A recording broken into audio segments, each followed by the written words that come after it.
기도함으로 새벽 기도 시작하겠습니다. 하나님, 이 시대에도 하나님을 찾는 사람을 하나님도 찾고 계시는 줄 압니다. 어찌하든지 우리가 주님의 찾은 바 된 자가 되기 위하여 주의 말씀을 분별하며 주님의 뜻을 찾아가오니 아버지, 이 코로나 상황의 이 심각한 상황 속에서도 우리가 하나님의 뜻을 알게 하시고 주님의 음성을 듣게 하시고 아버지의 뜻대로 살아갈 수 있도록 우리와 함께하여 주옵소서. 무엇보다도 이 추운 계절에 삶이 너무나 어려운 사람들을 불쌍히 여겨주시고 긴 코로나 바이러스로 인해서 오랫동안 신음하여 온 이 땅을 이제 주여 구원하여 주옵소서. 혹시 이 가운데 우리의 죄악이 있어서 아버지께서 회개하라 명하시는 것이면 우리가 겸손하게 주님의 음성 앞에 주의 말씀 앞에 반응하게 하시고 우리 마음이 굳어져 있지 않도록 우리의 마음을 주의 성령으로 녹여 주시옵소서. 오늘도 주님의 말씀으로 우리를 깨우치시기를 원하오며 예수님의 이름으로 기도드립니다. 아멘. 오늘 우리에게 주신 하나님 말씀은 역대하 34장 14절에서 33절까지의 말씀입니다. 역대하 34장 14절에서 34절까지의 말씀입니다. 제가 하나님의 말씀을 받들어 읽겠습니다. 무리가 여호와의 전에 헌금한 돈을 꺼낼 때에 제사장 hil기야가 모세가 전한 여호와의 율법책을 발견하고 hil기야가 서기관 사반에게 말하여 이르되 내가 여호와의 전에서 율법책을 발견하였노라 하고 hil기야가 그 책을 사반에게 주매 사반이 책을 가지고 왕에게 나아가서 복명하여 이르되 왕께서 종들에게 명령하신 것을 종들이 다 준행하였나이다. 또 여호와의 전에서 발견한 돈을 쏟아서 감독자들과 일꾼들에게 주었나이다 하고 서기관 사반이 또 왕에게 아뢰어 이르되 제사장 hil기야가 내게 책을 주더이다 하고 사반이 왕 앞에서 그것을 읽음에 왕이 율법의 말씀을 듣자 곧 자기 옷을 찢더라. 왕이 hil기야와 사반의 아들 아히감과 미가의 아들 압돈과 서기관 사반과 왕의 시종 아사야에게 명령하여 이르되 너희는 가서 나와 및 이스라엘과 유다의 남은 자들을 위하여 이 발견한 책의 말씀에 대하여 여호와께 물으라. 우리 조상들이 여호와의 말씀을 지키지 아니하고 이 책에 기록된 모든 것을 준행하지 아니하였으므로 여호와께서 우리에게 쏟으신 진노가 크도다 하니라. 이에 hil기야와 왕이 보낸 사람들이 여선지자 훌다에게로 나아가니 그는 하스라의 손자 도캇의 아들로서 예복을 관리하는 살룸의 아내라. 예루살렘 둘째 구역에 살았더라. 그들이 그에게 이 뜻을 전하매 훌다가 그들에게 이르되 이스라엘의 하나님 여호와께서 이같이 말씀하시기를 너희는 너희를 내게 보낸 사람에게 말하라 하시니라.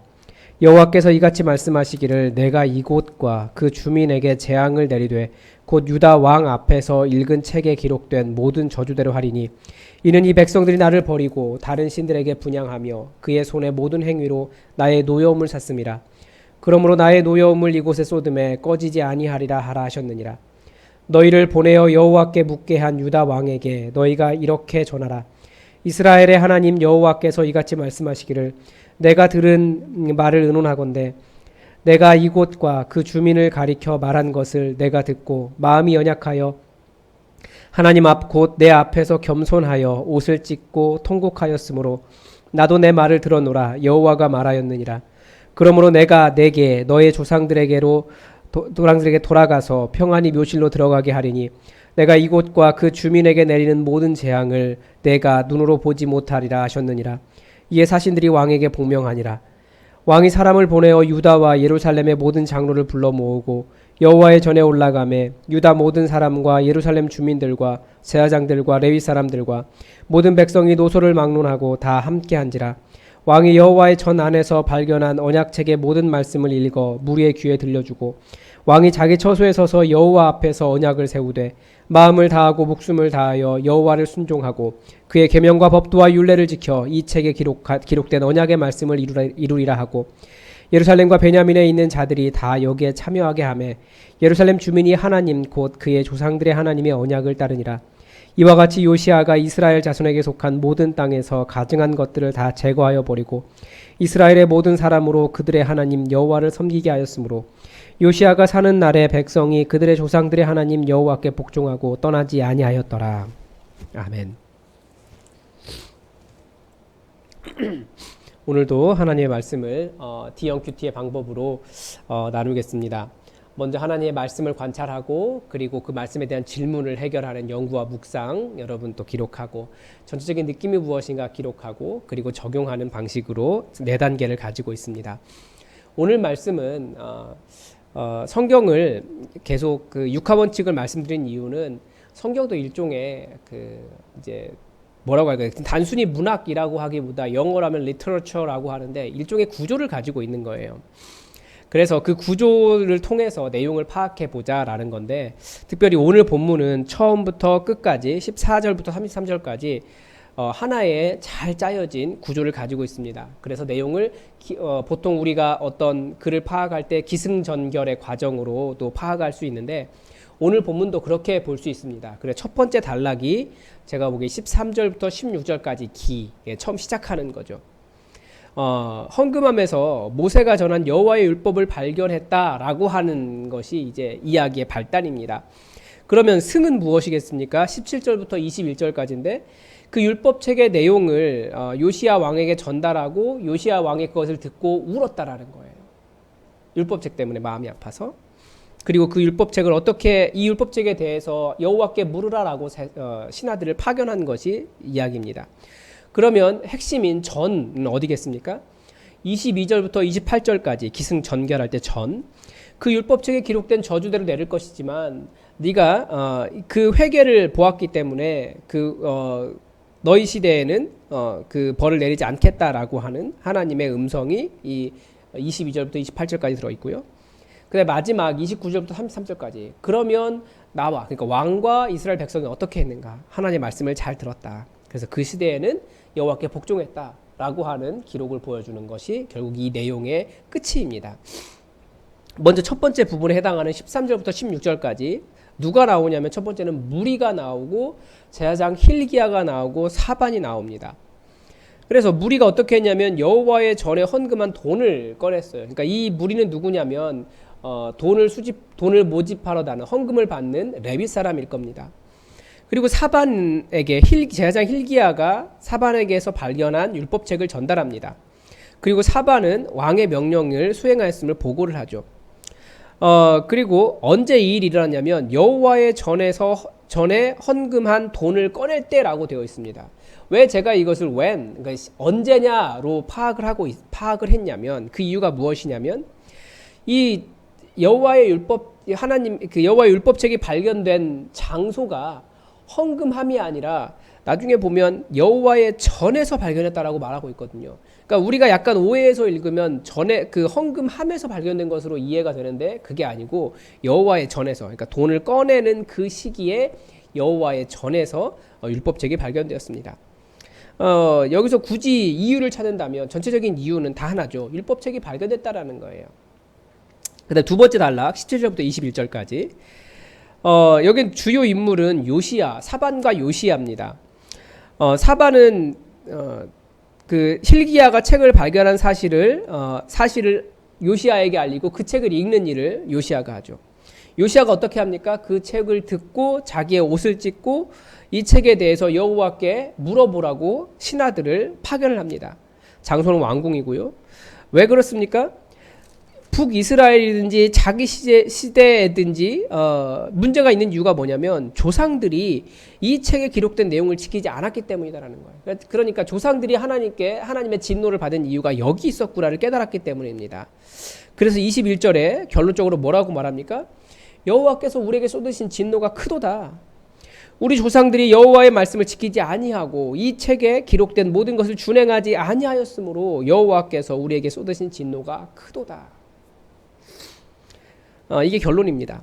그러면 세 번째 단락 22절부터 28절까지 여기는 주요 인물이 여선지자 훌다입니다. 이 사람이 누구입니까? 히스라의 손자 도카스의 아들 예복 관리자 살룸의 아내입니다.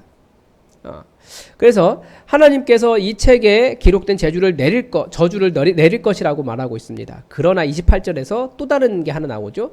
이국가 이 주민들에게는 내리지 않겠다라는 거예요. 왜 그렇습니까?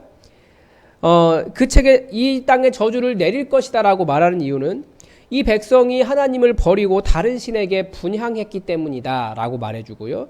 그러나 저주를 이곳과 이 주민, 이 시대는 내리지 않을 것이다 라고 말하는 이유는 27절에서 요시아가 말씀을 듣고 하나님 앞에 겸손하게 통곡했기 때문이다 라고 가르쳐줍니다. 그럼 마지막으로 결론 29절에서 33절까지 주요 인물은 왕과 유다와 예루살렘의 모든 사람들입니다. 왕이 언약책의 모든 말씀을 다 무리의 귀에 들려주고요. 이스라엘 자손의 모든 땅에서 가증한 것들을 다 제거해버리고 그들의 하나님을 섬기게 합니다. 무슨 말씀인지 아시겠죠? 이스라엘 자손들이 왜 멸망했느냐, 왜 아수르에게 망했느냐 라고 한 것은 그들에게 가증한 우상들이 많았기 때문이다. 그래서 그것을 전부 다 척결한 겁니다. 그리고 그들에게 너희 하나님이 원래 여호와 하나님이다. 바알이나 아세라가 아니다. 여호와 하나님께 돌아와라 라고 여호와 하나님을 섬기게 했다라는 거예요. 그리고 백성의 무리들은 여호와 앞에서 언약을 세웠고요. 그래서 어떻게 했습니까? 31절에서 마음을 다하고 목숨을 다하고 다하여 여호와를 순종하고 그의 계명과 법도와 율례를 지켜 이 말씀에 이 책에 기록된 언약의 말씀을 이루겠습니다. 다시 한번 언약을 합니다. 그래서 이것이 언제 일어났습니까? 요시아가 사는 날 동안에 결론적으로 뭡니까? 백성이 그들의 조상들의 하나님 여호와께 복종하고 떠나지 않았다라고 하는 내용으로 결론을 내리고 있습니다. 그래서 이 본문의 강조점은 무엇이겠습니까? 제가 볼 때 계속해서 반복되어서 나오는 강조점은 뭐냐면 누구누구의 하나님입니다. 21절, 32절, 33절까지 뭐라고 되어 있습니까? 하나님은 우리 조상들의 하나님이에요. 23절, 26절에서는 어떤 하나님입니까? 이스라엘의 하나님 여호와입니다. 33절에서는 누굽니까? 그들의 하나님 여호와예요. 그래서 하나님이 계속해서 우리 조상들의 하나님이셨는데 조상들이 하나님을 떠났기 때문에 진노가 임했다라고 말하고 이스라엘이 그렇게 멸망한 이유는 그들의 하나님 여호와를 떠났기 때문이다라고 말하는 거예요.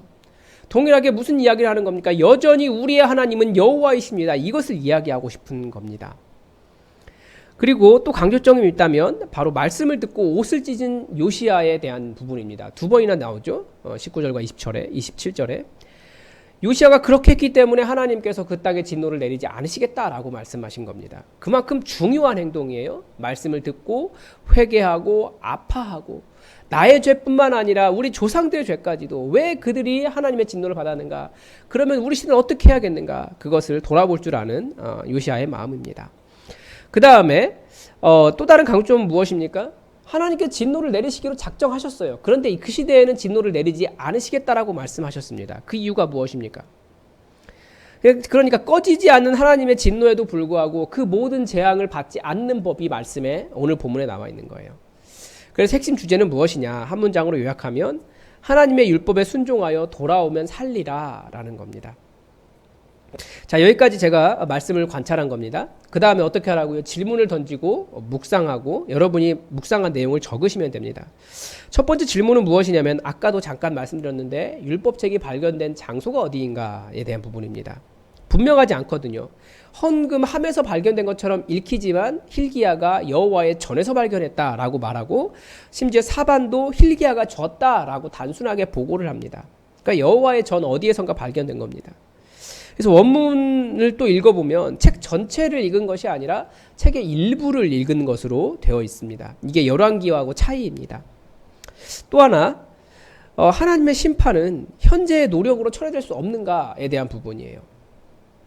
하나님은 요시아의 회개와 백성들의 회개를 통해서 그들이 하나님의 진노를 그 시대에는 보지 않게 하셨어요. 그런데 이것은 하나님의 심판이 지연된 것이지 철회된 것이 아닙니다. 무슨 말입니까? 즉 계속해서 하나님께 온전히 붙잡혀 있지 않으면 아무리 조상들이 악하게 했어도 그 세대에 용서받을 수 있지만 그 세대가 아무리 선하게 했어도 그 밑에 세대가 하나님을 섬기지 않으면 하나님의 진노가 임한다라는 겁니다.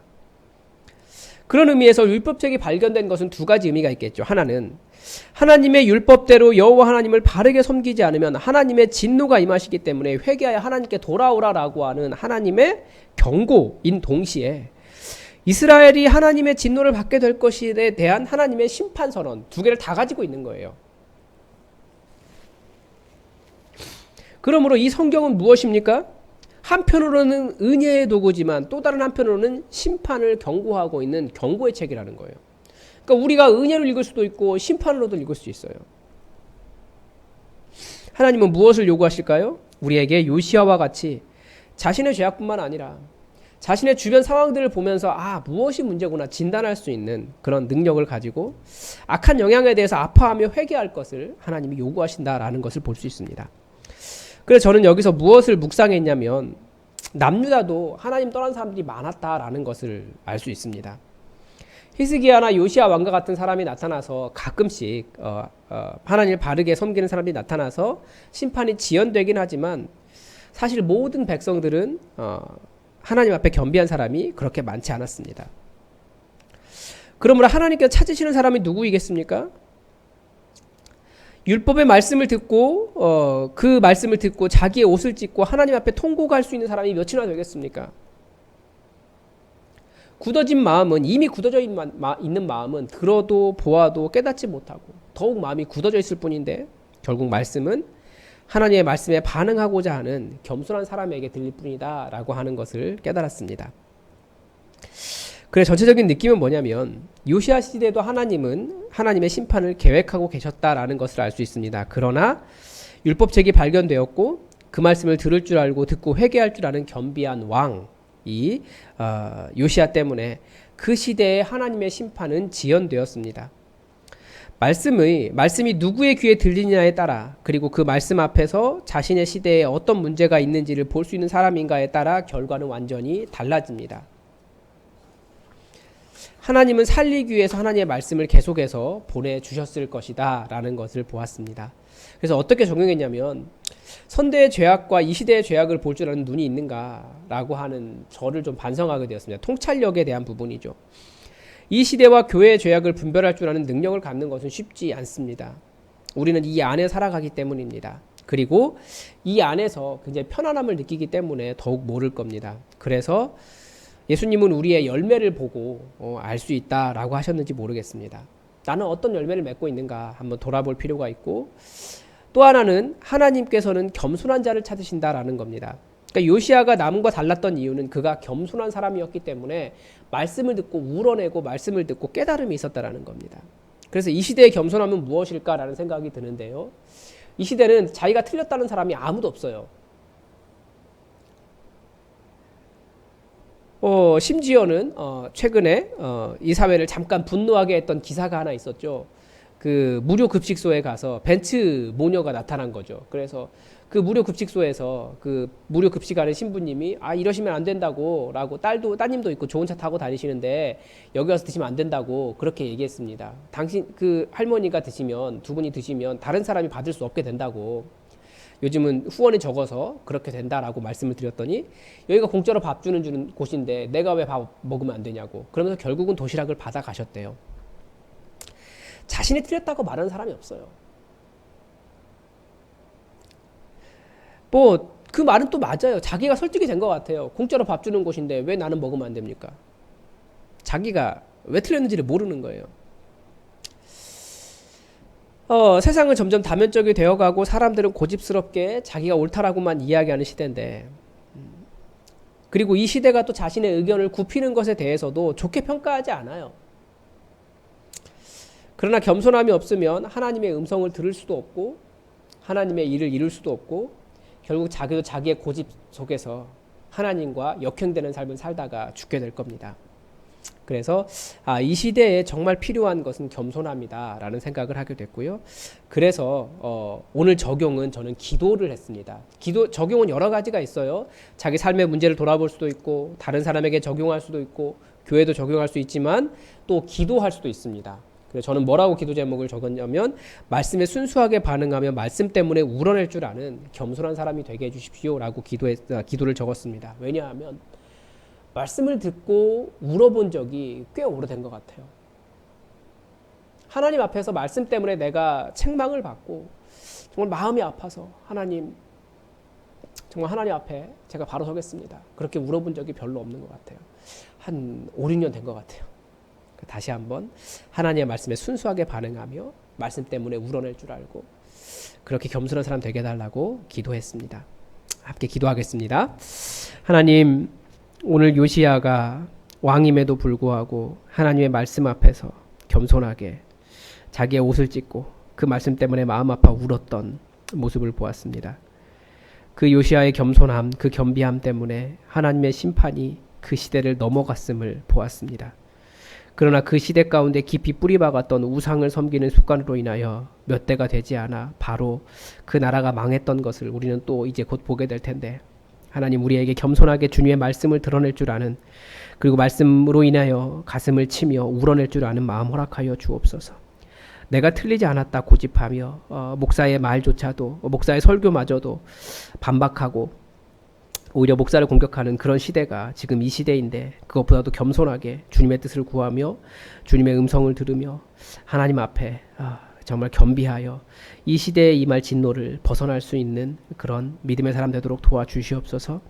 하나님, 내가 틀렸다 말할 수 있게 하시고 틀리지 않았다 할지라도 공동체 하나됨을 위하여 나를 숙일 줄 아는 겸손함이 우리에게 있게 하여 주옵소서. 그래서 이 시대가 하나님의 진노가 아니라 하나님의 놀라운 복을 누리며 살고 하나님의 형통함을 경험하며 살 수 있도록 함께 하여 주옵소서. 주님께서 언제나 우리를 도우시며 지키심을 인하여 감사드리며 예수님의 이름으로 기도드립니다. 아멘. 여러분, 오늘도 교회 공동의 기도 제목 가지고 함께 기도해 주시기 바랍니다. 이 코로나 바이러스가 종식될 수 있도록 여러분 기도해 주십시오. 그리고 지금 계획으로는 성탄 예배 정도는 우리가 함께 모여서 예배드리고 싶지만 사실 상황이 쉽지 않아요. 잘 판단할 수 있도록 교회 지도자들에게 지혜를 주시고, 또 우리가 겸손하게 하나님의 뜻을 물으며 우리가 예배를 진행할 수 있도록 여러분 기도해 주시기 바랍니다.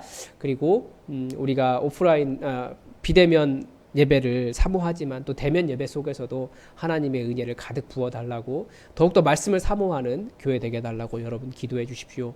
그리고 말씀을 준비하는 최철규 목사를 위해서 여러분 또 기도해 주시고, 이 추운 계절의 환우들을 위해서도 계속 기도해 주시기 바랍니다. 다 함께 기도하겠습니다.